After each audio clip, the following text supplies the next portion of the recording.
Bom dia, esse é o Paz e Bem, e nós estamos aqui no Caminhos do Espiritismo. Nós estamos estudando o Livro dos Médiuns, e hoje nós vamos dar continuidade com o Patrick Paraense, que mora no Pará e é comunicador.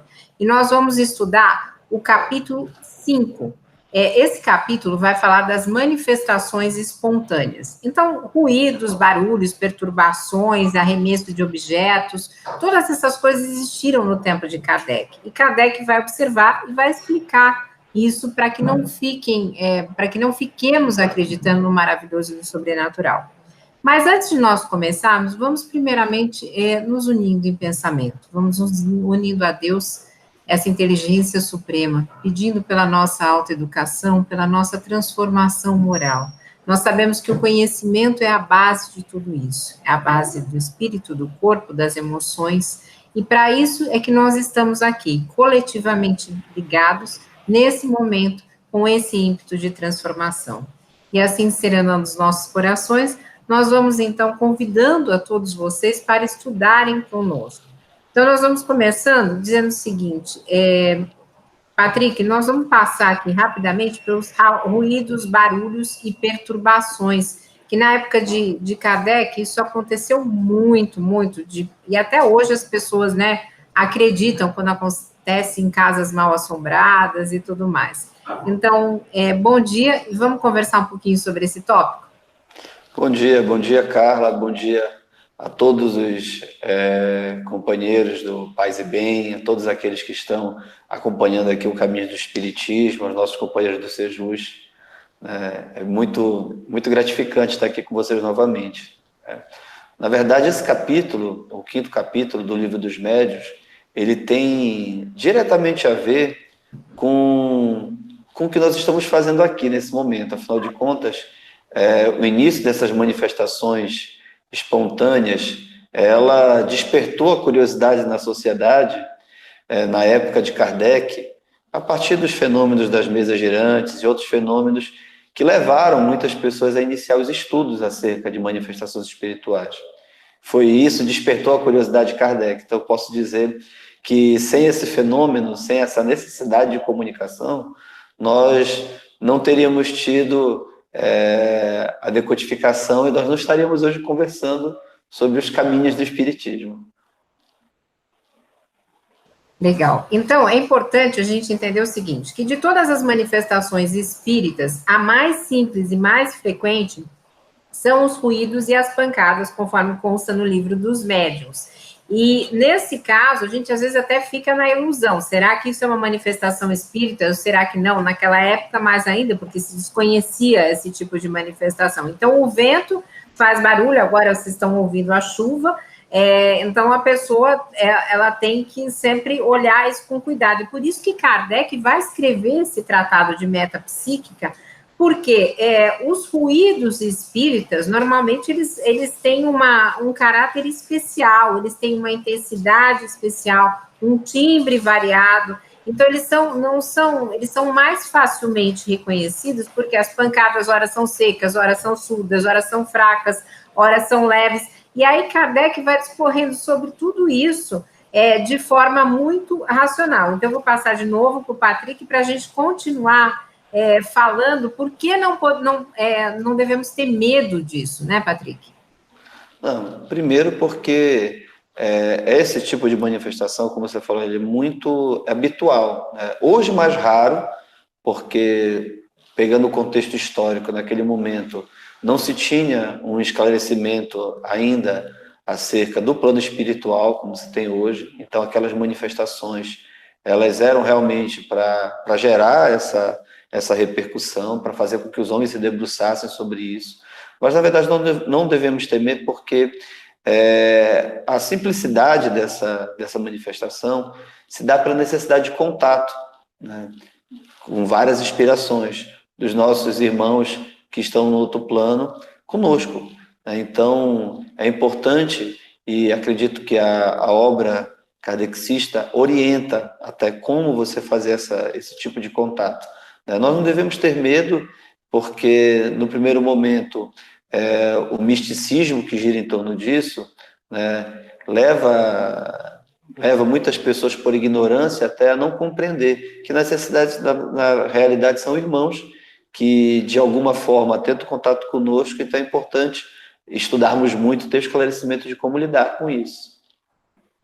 Gente, é importante a gente dizer o seguinte, né, que ignorância vem de ignorar algum fato, não tem essa conotação pejorativa que muitas pessoas usam no dia de hoje. Então, assim, as pessoas ignoravam o fato, né, nós não estamos fazendo nenhuma comunicação verdade. violenta, é importante a gente fazer esse parênteses. Então, o que é isso, né, o Kardec vai dizer assim, olha, naquela época, ainda hoje, se diz assim, não, isso é manifestação do diabo, né, se diz muito. Aí, o Kardec, ele vai desconstruir essa questão, e por isso que ele vai estudando em cada um dos capítulos essas manifestações todas, porque, como o Patrick disse, seriam espíritos que queriam chamar a atenção, e era importante isso no contexto histórico do século XIX, quando não se falava em espírito, né? Os cientistas eram extremamente racionais, a igreja trabalhava lá com os seus dogmas, as suas questões, e quando surgia alguma coisa assim, era a questão do exorcismo, que o Kardec vai tratar sobre isso mais à frente. Mas hoje em dia, essas manifestações materiais, elas não são mais necessárias, ela ainda acontece esparsamente, depois nós vamos conversar sobre isso, mas elas não são mais necessárias. Eu já vou devolver a palavra para o Patrick, mas é importante a gente notar que neste trecho do Livro dos Médiuns, ele dizia o seguinte: quando eu ainda iniciava os meus estudos de espiritismo, uma noite ele estava escrevendo e, de repente, o Kardec, ele começou a ouvir pancadas, e ele não entendia isso. Então, Kardec tinha um centro espírita, que era a Sociedade Espírita de Paris, e ele levou isso lá para evocar o espírito, porque quando isso acontece, é importante a gente evocar o espírito para conversar, como nós estamos conversando aqui. E aí, o mentor do Kardec, que depois se manifestou o tempo inteiro nas obras dele, ele disse o seguinte: olha, era eu que queria te chamar a atenção, porque você tinha cometido um erro na produção de um material espírita e queria te chamar a atenção daquilo, mas aquilo foi importante como um aprendizado, não quer dizer que toda vez que vamos chamar a atenção, alguém vai ficar batendo e dando pancada, né, até porque hoje nós temos a intuição com a qual nós nos comunicamos com os nossos mentores, para alguns anjos da guarda, de uma forma muito mais clara, né. Então, Patrick, vou te devolver aí a palavra para a gente falar um pouquinho sobre os móveis, os objetos e essas coisas todas que voavam, né, na época de Kardec. Bem, na verdade, é importante ressaltar aqui, Carla, o papel da mediunidade nisso, né? Do médium de incorporação, do médium psicofônico, de todas as mediunidades, né? E nesse caso, não é diferente, né? Se você tá na sua casa, né, ou no ambiente, e existe esse tipo de manifestação, é a mediunidade se apresentando, né? Na verdade, é necessária a presença de um médium para que isso ocorra, né? Todos nós temos mediunidade em graus trabalhados ou não, mas quando você está no ambiente e que isso ocorre, é a tua mediunidade que está aflorando, né? É porque tem algum irmão com necessidade de fazer um contato contigo. Na verdade, o que ocorre é que você tem várias formas. Às vezes é uma pessoa que quer uma comunicação por te dar um aviso, né, para tentar resolver algo que não está muito mais naquela época, né, no passado. Hoje você tem as casas espíritas, você tem muitas formas de comunicação, por isso que hoje é mais raro, mas na verdade o que falamos agora há pouco não se deve temer, porque esse contato ele é sempre a busca de uma relação mais próxima que desperte no médium, né, e quem está recebendo essa comunicação, a necessidade de um contato com o nosso irmão que está no outro plano.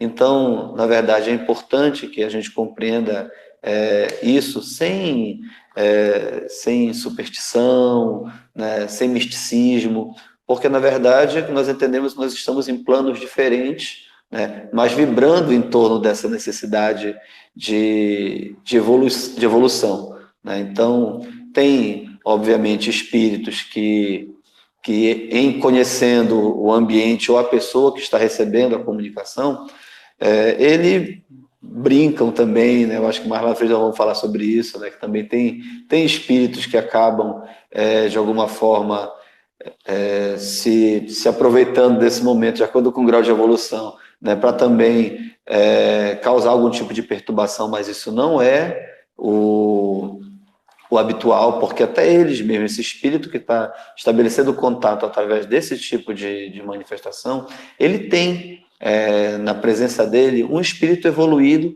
que está ali acompanhando, na maior parte dos casos, esse contato, né? É um contato assistido, né? Que na verdade na nossa ignorância, né? Na nossa ignorância, como tu falaste bem, da falta do conhecimento de como lidar com isso, é necessário que ambos, encarnados e desencarnados, sejam amparados pela espiritualidade amiga para poder fazer com que essa comunicação seja algo proveitoso para ambos os lados. Então, gente, por que é importante, vamos colocar no contexto que nós estamos vivendo um pouquinho, por que é importante a gente desmistificar essa coisa de diabo, de fantasmas? Nós estamos vivendo um momento de extremo totalitarismo. E nesse momento ele atinge, inclusive, a espiritualidade das pessoas de forma ampla. Então, existem espíritas, pessoas de religiões afro-brasileiras, que já estão sendo perseguidas, já vinham sendo perseguidas antes por todo esse totalitarismo e continuam. Por quê? Porque as pessoas não entendem a dinâmica de tudo isso e passam, inclusive, a demitir. Tem domésticos que, às vezes, quando assumem, né, e isso é só vocês procurarem no Google, que são espíritas, a patroa demite.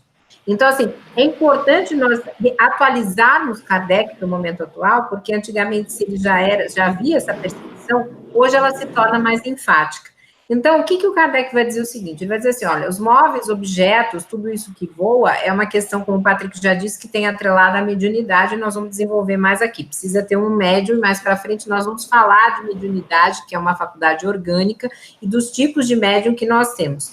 Agora, nós não podemos partir para a superstição, né?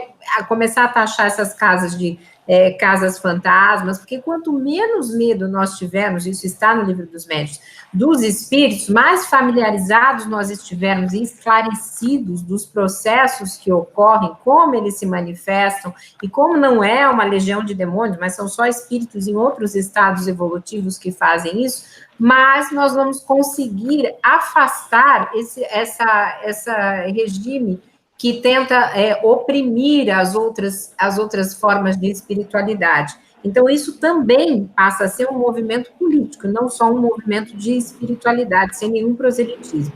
E eu vou passar a palavra para o Patrick para continuar nesse capítulo, mas eu queria só dar um porém. No livro Obsessão, que é uma compilação de vários textos de Kardec, havia os processos de Morzine. Então, Morzine era uma cidade num vale muito difícil acesso, ninguém chegava porque ela era totalmente limitada, e lá começaram a ter essas manifestações de jogar cadeira e tudo mais. Então, um dia, o bispo lá da região, primeiro disseram que era por causa da água, depois por causa da saúde das pessoas, cada um dizia uma coisa na versão oficial do governo, por isso que nós estamos falando dessa questão de obscurantismo e política. E diziam que cada hora era uma coisa. Aí o Kardec pegou e foi até lá. E um médico sanitarista do governo disse que era questão de saúde, o Kardec foi até lá. Antes disso, foi o bispo. O bispo foi exorcizar. O que aconteceu? Ele se fechou na catedral e voou tudo. Ele ficou o dia inteiro lá. E nós, só uma parte, né, cara? Nós já sabemos que essa questão do exorcismo, eles observam isso e é completamente ineficiente, né? É estranho a gente falar sobre isso aqui, porque é justamente essa questão do exorcismo, muitas religiões, muitas doutrinas pentecostais principalmente, acabam utilizando desse expediente, muitas vezes para causar escândalo, medo, né? Quando essas manifestações, na verdade, é um desafio que nós temos enquanto trabalhadores, né, todos nós, de dar assistência para esses irmãos que estão em outro plano, estabelecer esse contato de forma fraterna, né? Então, é a necessidade de estudar, de se debruçar sobre isso. Então, isso que você está falando aí, até desculpa ter te interrompido, mas o preconceito está muito ligado à ignorância nociva, essa ignorância que segrega. Agora, vamos falar da ignorância nociva, né? É a ignorância que tenta fazer com que nós não nos vejamos como os irmãos em Cristo, né, como os irmãos seguindo o mandamento de amor.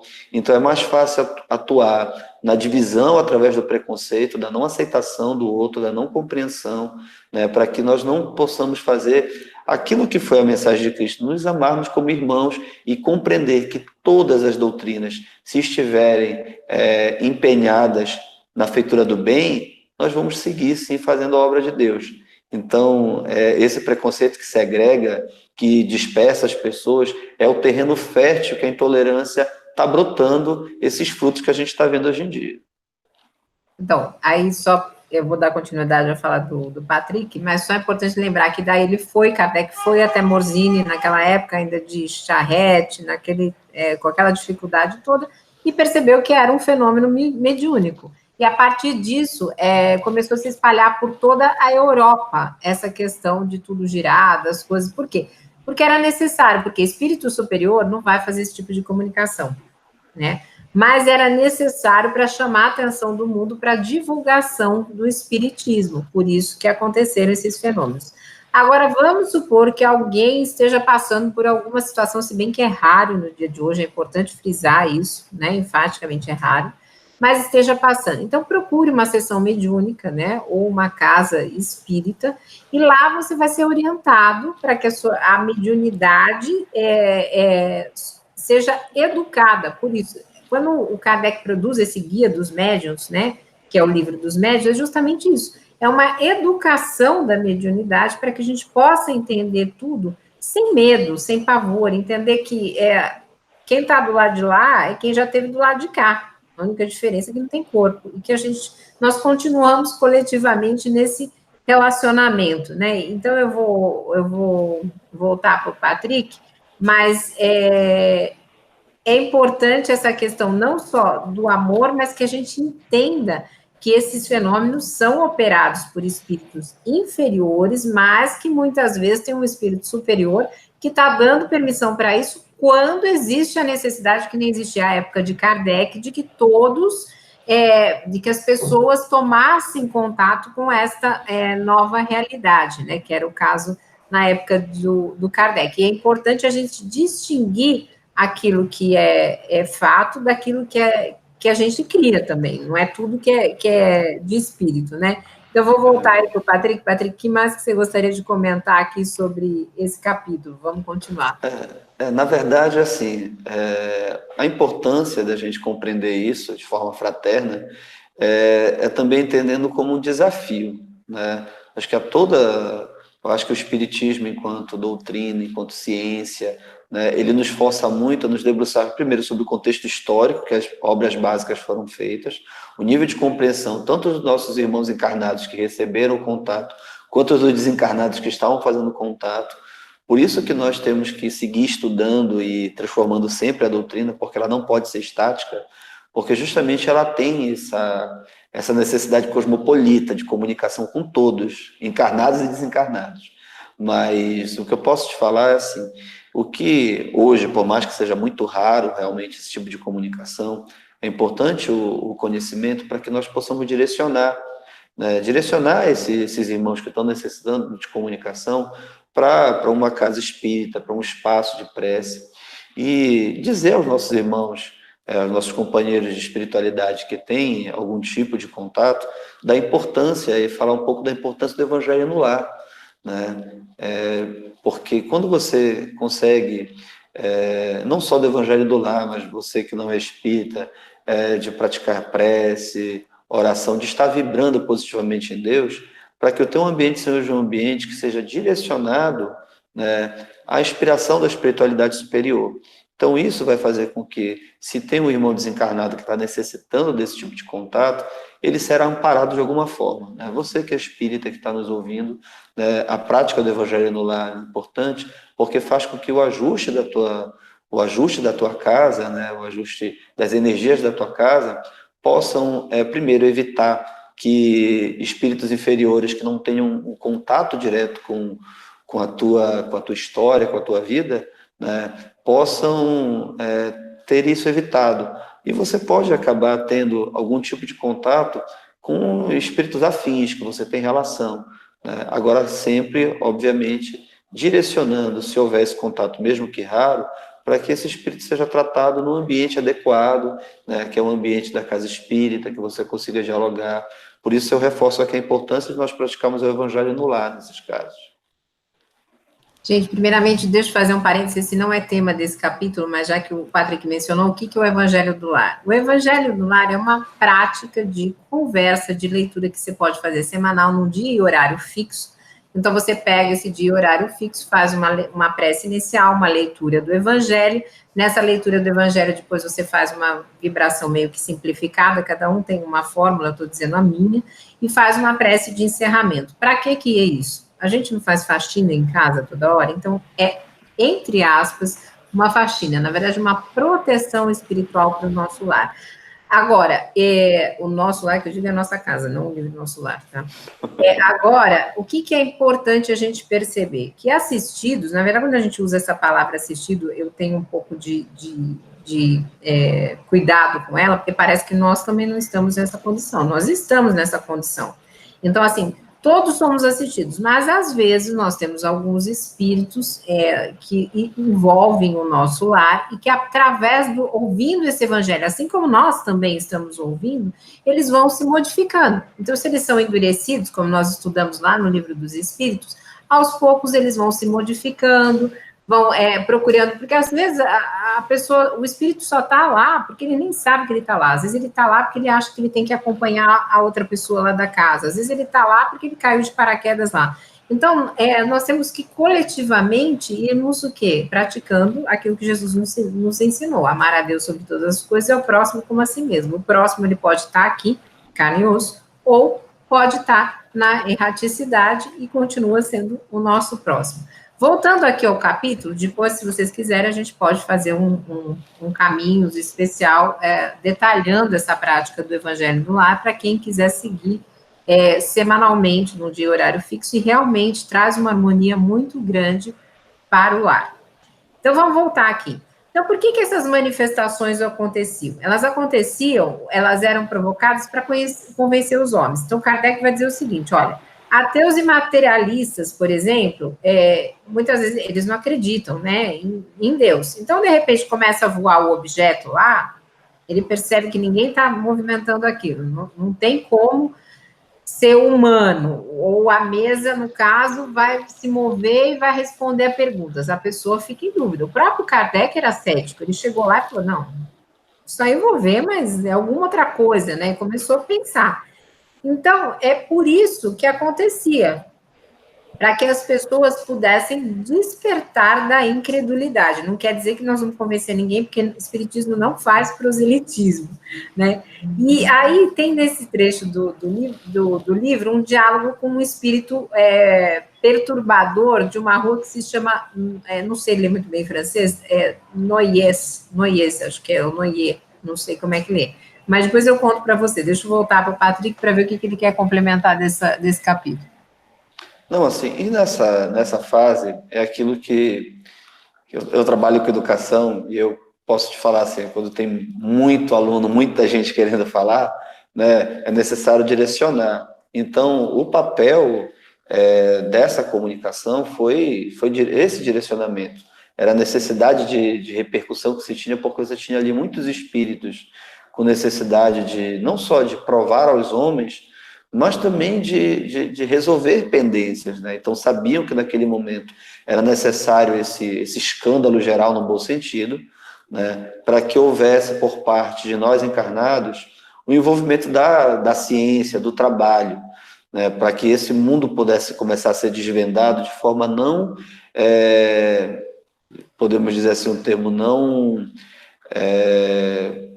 cheia de misticismos. Então, aos poucos foi se criando ciência em torno disso. E hoje temos a doutrina espírita, né, a partir de um trabalho feito que iniciou com esse tipo de manifestação.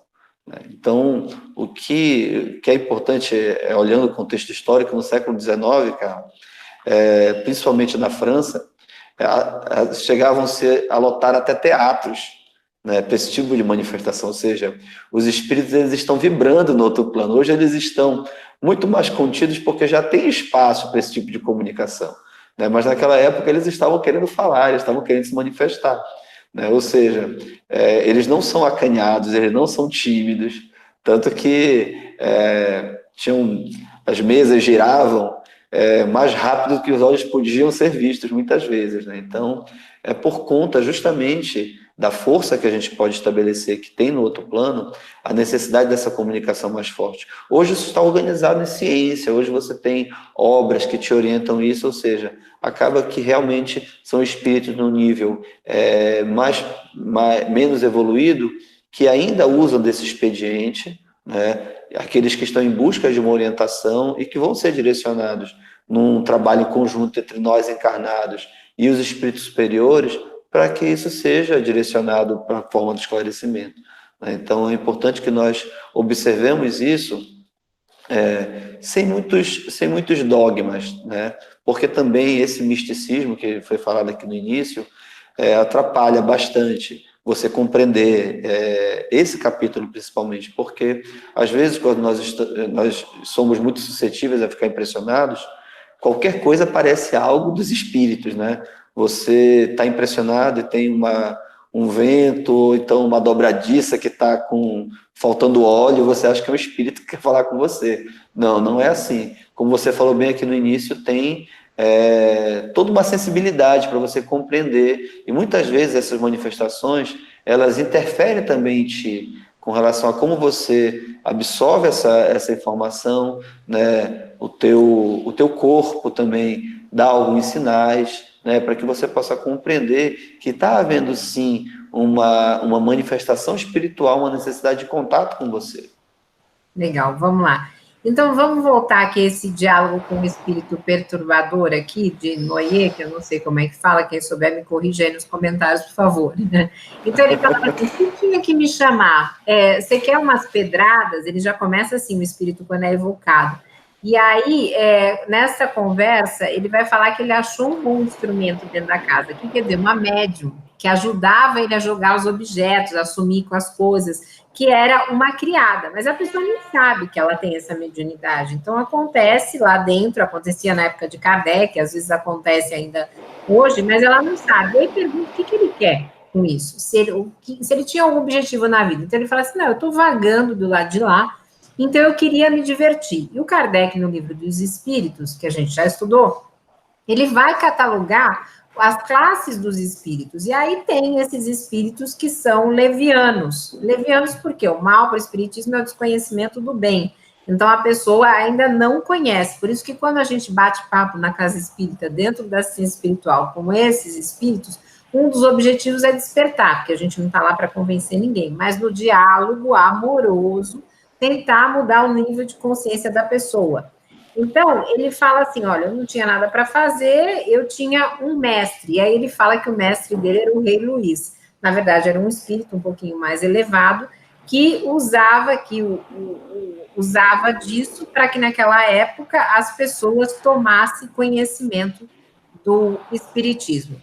E aí vem depois uma dissertação de um espírito sobre o fenômeno de transporte, que é esse que muitas vezes os espíritos apareciam muito na época de Kardec, né, que transportavam as coisas. Vou passar para o Patrick falar um pouquinho.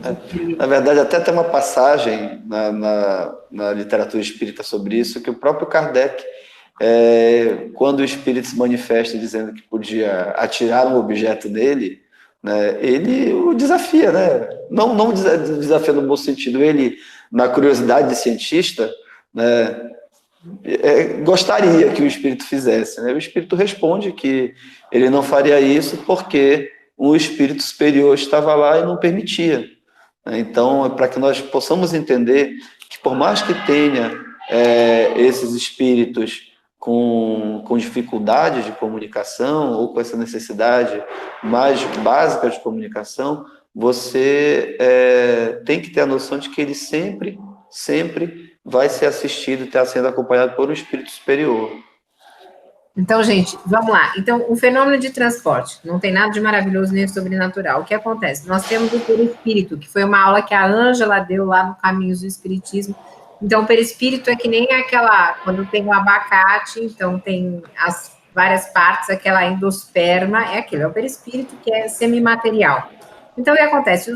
O perispírito, que tem essa capacidade de se moldar ao espírito, que está desencarnado, acaba promovendo essa facilidade do fenômeno de transporte, mediante aquilo que nós também estudamos no livro dos Espíritos, que se chama fluido vital.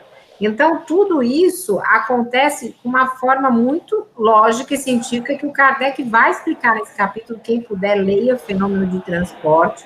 Depois tem uma dissertação do Erasto, que é um espírito superior que orientou bastante a obra que Kardec codificou. Ou seja, são fenômenos que são explicáveis, não tem mágica. É claro que a pessoa não pega o objeto, né, e atira com mãos, com nada disso. É tudo através dessas leis que são explicadas lá, é por isso que nós chamamos o espiritismo de ciência. E o fenômeno de transporte, ele às vezes também se manifesta mais no estado que Kardec chamava de sonambúlico, né?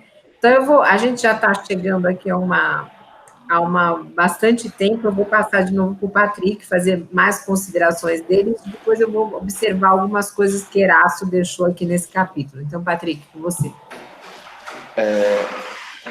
Então, Carla, é o seguinte, nós só aqui eu pedi licença aqui para o pessoal que estava tendo aqui uma entrada aqui de alunos aqui na escola, mas a questão é o seguinte, nós devemos compreender, eu acho que principalmente essa questão das manifestações físicas, a curiosidade humana vai muito mais para o que é, digamos assim, escandaloso aos olhos, né, ou aos ouvidos, no caso. Mas é algo que nós temos que compreender como uma necessidade de todos nós, enquanto trabalhadores, aqueles que trabalham na obra espírita, que é uma tarefa constante, que é do estudo, né, e é do estudo a partir da perspectiva da acolhida, né? Então, todo tipo de manifestação espiritual reflete o nosso desafio aqui de buscar, junto aos nossos irmãos desencarnados no outro plano, uma evolução em conjunto, né? A partir da fraternidade, da caridade. Eu fico muito preocupado, eu já conversei com alguns companheiros de doutrina, inclusive, alguns companheiros espíritas, que avaliam esse tipo de manifestação hoje como algo secundário, né? Como algo que por não ser hoje algo tão natural, algo não, digamos assim, uma não prioridade, né, nos estudos. E eu te confesso que quanto mais primária a manifestação, mais é necessário que nós possamos compreender que os espíritos, os nossos irmãos desencarnados, eles precisam que nós estejamos não só dispostos, mas preparados para essa orientação, para essa acolhida, né? Eu acho que a nossa tarefa aqui nesse plano, principalmente de acolhimento desses irmãos. Bom, então eu vou finalizar aqui o que o Patrick falou, continuando com as notas de Erasto, que é um espírito superior no Livro dos Médiuns, que ele faz algumas perguntas. Por exemplo, na evocação de um espírito, ele diz assim, olha, como que você traz o objeto? É segurando com a mão? Aí o espírito diz assim, não, eu envolvo em mim mesmo. E o Erasto vai lá e explica, fala, olha, a resposta não explica de modo claro a operação. Ele não envolve o objeto com a própria personalidade, mas com um fluido pessoal e dilatável que combina com esse fluido animalizado, que é o fluido do médium, e é nessa combinação que se transporta o objeto. E aí pode transportar objeto de 200, 300 quilos, as mesas na época eram pesadas, né? Pode, porque o peso não vai ser o peso da matéria, né? E esses fluidos, eles têm particularidades que nós ainda não entendemos. Talvez um físico aqui possa explicar isso melhor. Eu não sou física, me desculpo, mas assim, a gente pode seguir. Então, por isso que nós reforçamos que o espiritismo tem uma parte científica, e quando nós entendemos essa parte científica, é essencial nós estudarmos os fenômenos mediúnicos e a mediunidade, para nós entendermos o objeto do espiritismo, que são os espíritos, né? Não são os fenômenos, mas são os espíritos. Então, no dia de hoje, nós tentamos passar um pouquinho desse capítulo 5, mas a nossa sugestão é quem puder, que faça uma leitura, faça um estudo detalhado, e se tiverem dúvidas, postem aí que na medida do possível. Eu acho que do capítulo 2 ao 6 é bem esclarecedor, eu acho que fecha bem sobre essas comunicações, assim, eu acho que é uma leitura interessante para todos os espíritas fazerem de forma recorrente. Certo. E aí, quem tiver, então, alguma questão, na medida do possível, coloque aí e nós vamos tentar responder. Então, para vocês que nos acompanharam no dia de hoje, no Caminhos do Espiritismo, quem puder se inscreva, clique no sininho para receber, dê o seu gostei no vídeo e nós somos o Sejus, que é o Coletivo de Estudos Espiritismo e Justiça Social. Então, um beijo, obrigada, Patrick, um beijo grande. Olha, muito obrigado também, Carla. Só no vídeo passado o pessoal falou um pouco da camisa, né? Que eu estava que era uma camisa do Lula, e hoje é uma camisa da Dilma, tá? Aqui, lute como uma mulher, né? Com a nossa presidenta aqui na época da ditadura, né? Enfrentando o tribunal. Então, com essa imagem aqui de uma mulher forte, eu saúdo você, a todas as nossas companheiras, né, do Sejus, do Caminho do Espiritismo, e mais uma vez, muito obrigado, um abraço a todos. Um beijo, gente, até a próxima semana. Um beijo.